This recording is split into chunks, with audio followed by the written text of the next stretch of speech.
kami dari peserta Latsar CPNS Angkatan 23 Kelompok 1 Sub Kelompok 2. Pada video kali ini kami akan membahas mengenai analisis isu kontemporer dengan pengampu materi Dr. Hieronymus Godang SPD MSI dan penyelenggara Latsar BPSDM Pemerintah Provinsi Sumatera Utara bekerja sama dengan LPP Agro Nusantara Wilayah Medan.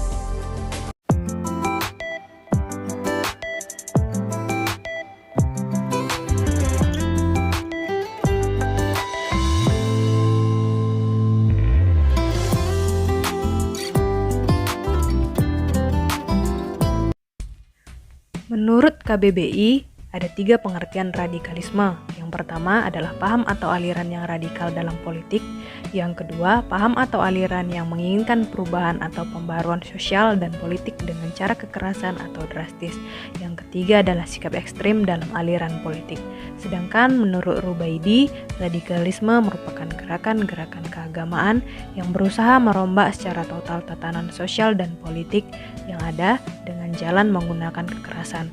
Jadi dapat disimpulkan radikalisme merupakan suatu sikap yang mendapatkan perubahan secara total dan bersifat revolusioner dengan menjungkir balikkan nilai-nilai yang ada secara drastis lewat kekerasan dan aksi-aksi yang ekstrim. Adapun faktor yang melatar belakangi munculnya paham radikalisme yaitu yang pertama faktor pemikiran. Radikalisme dapat muncul dan berkembang karena yakin jika segala sesuatunya harus diubah ke arah yang kelompoknya inginkan, sekalipun harus menggunakan cara kekerasan untuk meraih tujuannya tersebut. Yang kedua adalah faktor ekonomi. Radikalisme bisa dipengaruhi oleh faktor permasalahan ekonomi karena manusia akan berusaha sekeras mungkin untuk memenuhi kebutuhan hidupnya, termasuk menyebarkan suatu paham atau ideologi dengan cara kekerasan. Yang ketiga adalah faktor politik. Radikalisme bisa muncul dan berkembang ketika sekelompok orang merasa pemerintah negara tidak adil kepada rakyatnya atau hanya memperhatikan segelintir kelompok saja. Yang keempat adalah faktor sosial. Radikalisme dapat disebarkan dengan mempengaruhi pemikiran orang lain, terlebih lagi jika orang tersebut berpikiran sempit dan mudah percaya kepada pihak yang dianggap membawa perubahan ke dalam hidupnya. Padahal pihak tersebut menyebarkan suatu paham yang bertentangan dengan ideologi negaranya. Yang kelima adalah faktor psikologis. Radikalisme dapat tumbuh dan berkembang dalam diri seseorang yang memiliki berbagai permasalahan, rasa benci, serta dendam, sehingga berpotensi menjadi radikalis dan mudah dipengaruhi orang lain. Yang keenam adalah faktor pendidikan. Radikalisme dapat muncul di berbagai tempat termasuk sarana pendidikan. Ideologi radikalisme bisa dengan mudah disisipkan dalam pengajaran. Identifikasi isu. Isu yang pertama, kurangnya kemampuan berpikir kritis di kalangan milenial. Isu yang kedua, tingginya penyebaran paham radikalisme melalui media sosial. Isu yang ketiga, tingginya angka kemiskinan menjadi faktor munculnya paham radikalisme. Data isu pertama, kurangnya kemampuan berpikir kritis di kalangan milenial. Dikutip dari beberapa sumber-sumber yang kredibel mengatakan bahwa milenial rentan terpapar radikalisme dan terorisme. Kemudian data isu kedua, tingginya penyebaran paham radikalisme melalui media sosial,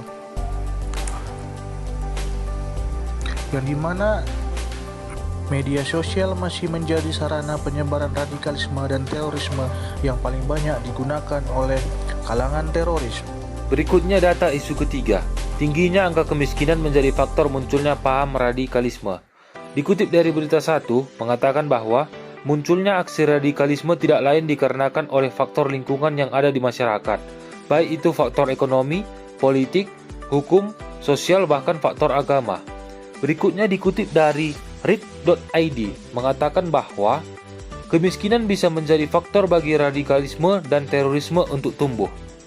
Setelah dilakukannya identifikasi isu, kemudian isu-isu tersebut dianalisis dengan menggunakan metode APKL, untuk mengetahui apakah isu tersebut memenuhi kriteria aktual, problematik, kekalayakan, dan kelayakan.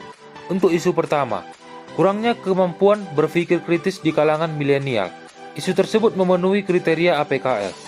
Isu kedua, tingginya penyebaran paham radikalisme melalui media sosial. Isu tersebut juga memenuhi kriteria APKL.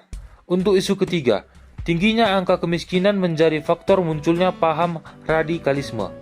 Isu tersebut juga memenuhi kriteria APKL.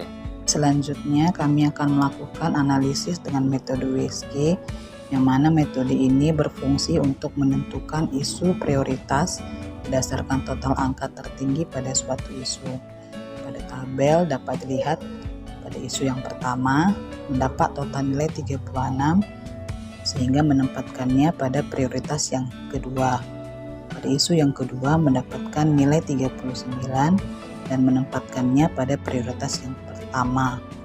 Pada isu yang ketiga mendapatkan nilai 35 dengan menempatkannya di prioritas yang ketiga. Dari ketiga isu tersebut, yang menjadi core isu adalah tingginya penyebaran paham radikalisme melalui media sosial. Kemudian langkah selanjutnya mencari penyebab-penyebab permasalahan dengan metode Fishbone. Adapun penyebabnya yang pertama dari manusia, kurangnya pengetahuan masyarakat mengenai radikalisme. Yang kedua dari government, lemahnya pengawasan dan penegakan hukum dari pemerintah, lemahnya koordinasi antar lembaga. Dari metode, belum maksimalnya metode pencegahan yang cepat dan tanggap. Dari teknologi, kurangnya teknologi cyber untuk memerangi konten radikalisme. Selanjutnya, isu prioritas. Tingginya penyebaran paham radikalisme melalui media sosial. Gagasan kreatif mengurangi penyebaran paham radikalisme melalui media sosial. 5 kegiatan kreatif dalam mengurangi penyebaran paham radikalisme melalui media sosial. Yang pertama, membuat konten deradikalisasi melalui media sosial. Yang kedua, berpartisipasi aktif mensosialisasikan tentang bahaya dan dampak radikalisme kepada lingkungan sekitar. Yang ketiga, membuat blog atau website untuk lapor dan tangkal radikalisme. Yang keempat, melaporkan postingan negatif yang berkaitan dengan radikalisme kepada pihak berwenang. Dan yang kelima, bekerja sama dengan aparat kepolisian dan TNI apabila mengetahui informasi keberadaan organisasi radikal.